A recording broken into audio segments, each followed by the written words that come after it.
warahmatullahi wabarakatuh, sahabat RHP dimanapun Anda berada. Jumpa lagi dengan channel yang informatif dan bermanfaat untuk masyarakat.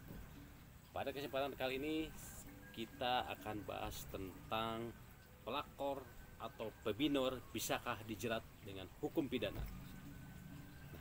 Sahabat RHP, kalau kita mendengar, sering kita mendengar perebut laki orang atau pelakor. Ya, ini merupakan salah satu topik yang paling hangat dan sering dibicarakan akhir-akhir ini.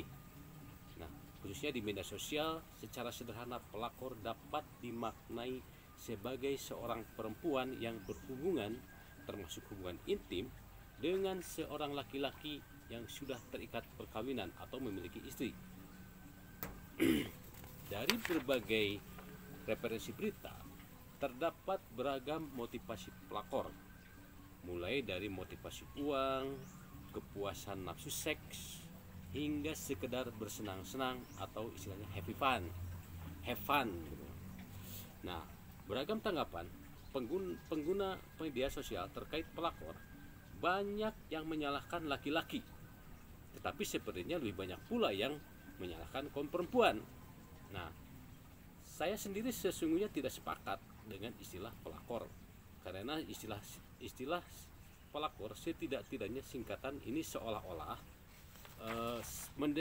mendiskreditkan kaum perempuan, seolah-olah perempuanlah semata yang berusaha merebut laki atau suami orang.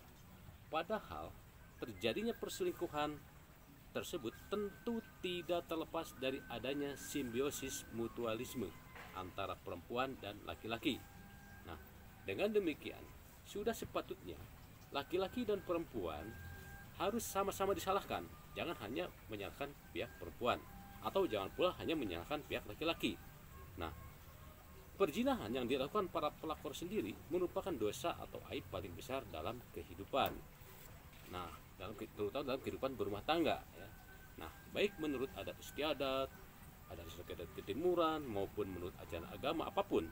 Oleh karena itu, di era internet atau media sosial saat ini, beragam cara yang dilakukan masyarakat menghukum para pelakor.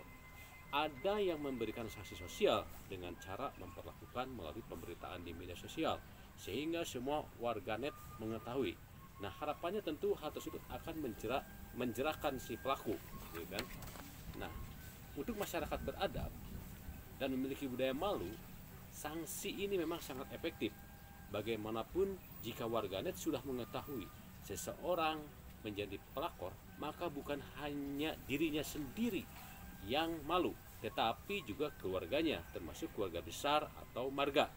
Nah, lantas bagaimana pelakor atau pebinor dilihat dari sisi hukum positif atau hukum yang berlaku di negara kita?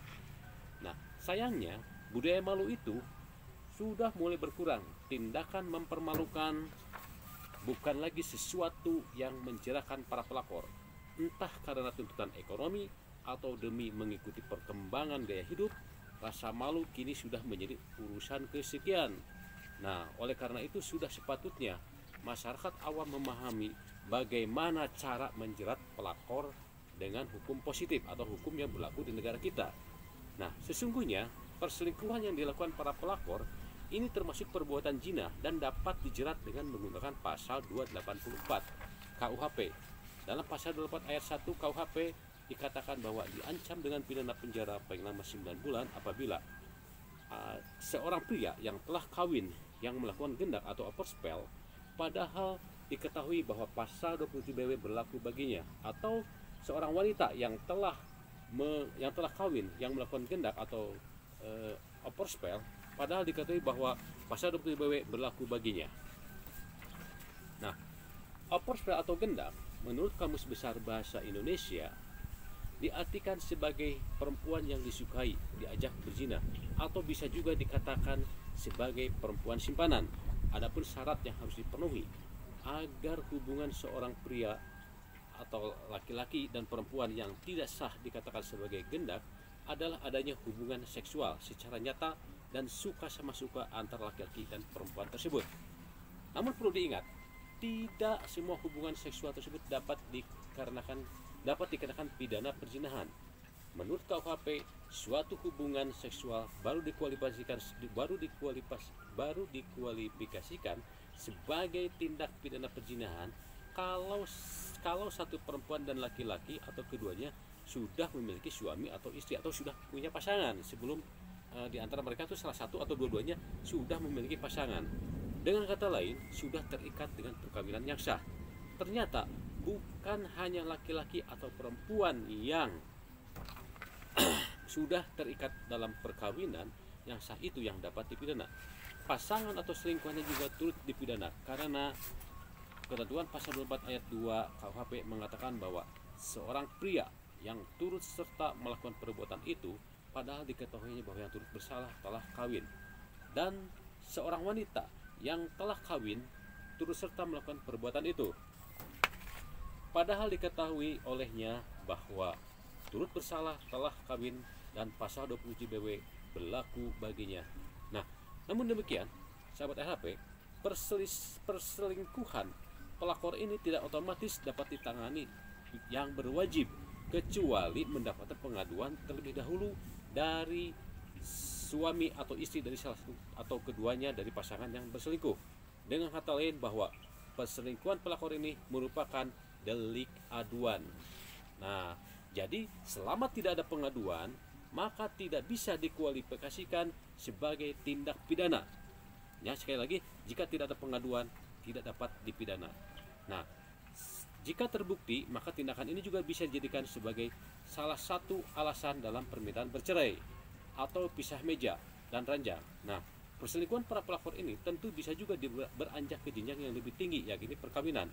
Dalam kasus ini perempuan dan laki-laki ada yang secara terbuka mengakui bahwa ia sebelumnya sudah terikat dalam perkawinan. Tetapi ada juga yang berusaha menyembunyikan perkawinannya sebelumnya.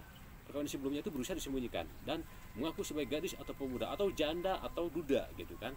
Nah, untuk kasus seperti ini, maka selain ketentuan pasal 284 KUHP, pelakor juga dapat dijerat pidana dengan ketentuan pasal 279 KUHP yang mengatur bahwa diancam dengan pidana penjara paling lama 5 tahun jika pertama, barang siapa mengadakan perkawinan padahal mengetahui bahwa perkawinan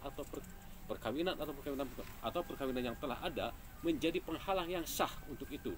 Nah, kedua, barang siapa mengadakan perkawinan padahal mengetahui bahwa perkawinan atau perkawinan pihak lain menjadi penghalang untuk itu. Nah, dengan bahasa sederhana, seseorang dapat dipidana maksimal 5 tahun jika seseorang melakukan perkawinan kembali tanpa persetujuan dari istri pertama dan izin pengadilan. Nah, bahkan sahabat RHP, jika seseorang melakukan perkawinan tanpa persetujuan istri pertama dan izin pengadilan, tetapi justru berusaha menyembunyikan perkawinannya yang pertama kepada pihak lain atau calon suami atau calon istri yang baru maupun keluarganya, dapat diancam dengan pidana penjara paling lama 7 tahun. Nah, di dalam rancangan KUHP yang baru atau yang nanti akan berlaku, ketentuan pidana yang mengatur mengenai pelakor maupun perzinahan ini semakin diperberat. Namun demikian, ketentuan pidana tersebut bukanlah sebagai alasan utama bagi kita untuk menghindari perzinahan. Nah, keutuhan dan keharmonisan keluarga adalah alat ukur sejauh mana seseorang dianggap mampu menjadi pemimpin untuk diri sendiri. Jangan sampai keluarga kita menjadi surga yang tak dirindukan. Sekali lagi, jangan sampai keluarga kita menjadi surga yang tak dirindukan. Oleh karena itu, tidak ada salahnya untuk setia. Ya, demikianlah sahabat RHP pembahasan kali ini. Semoga apa yang saya sampaikan tadi bermanfaat untuk Anda. Namun apabila ada hal yang tidak dipahami atau ada hal yang ingin ditanyakan karena kurang mengerti, silakan hubungi ke nomor berikut ini. Nah, demikian konten kali ini saya sampaikan. Semoga konten kali ini sangat bermanfaat untuk Anda dan juga masyarakat pada umumnya. Terima kasih. Wassalamualaikum warahmatullahi wabarakatuh.